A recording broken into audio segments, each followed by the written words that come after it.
জয় গুরু, প্রণাম। আজ 198তম পর্বে পুরুষোত্তম লীলা সঙ্গিনী জগজ্জননী শ্রী শ্রী বড়মার দিব্য জীবনের কথা আপনাদেরকে শোনাব। শ্রী শ্রী বড়মা যে বাকসিদ্ধা ছিলেন তার প্রমাণ বহুবার পেয়েছি এবং আশীর্বাদ দিয়ে কত পুত্রহীনকে পুত্র দান করেছেন, কতজনের দারিদ্র্য ঘুচিয়েছেন তার ইয়াত্তা নেই। বিনয় শর্মাদা নামে সিলেট জেলার একজন গুরুভাই ছিলেন।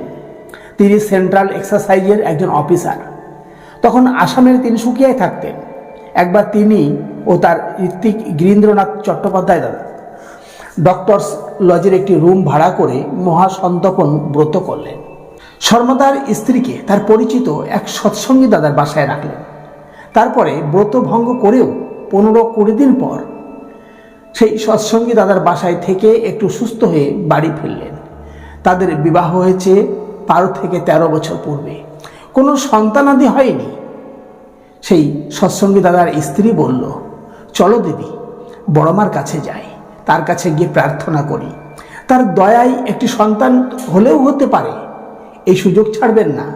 পিতামাতার কাছে নিজের দুঃখের কথা বলতে কোনো বাধা নেই তো। বড়মা অতি দয়াশীলা, তার দয়া হবে বলে আমার মনে হয়। দুজনে গেল শ্রী শ্রী বড়মার কাছে। সেই সৎসঙ্গী দাদার স্ত্রী তার সন্তান না থাকার যে কি দুঃখ পেয়েছেন তা নিবেদন করে বড়মার দয়া ভিক্ষা করলেন। বড়মা তার কথায় খুব সন্তুষ্ট।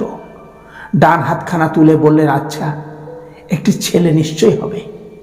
এই আশীর্বাদ অতি সত্বর বাস্তবায়িত হয়।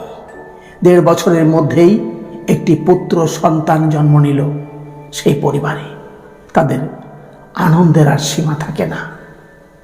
জয় গুরু। আজ এই পর্যন্ত। সকলে ভালো থাকুন, সুস্থ থাকুন, আনন্দে থাকুন, আর চ্যানেলটিকে সাবস্ক্রাইব করে সঙ্গে থাকুন।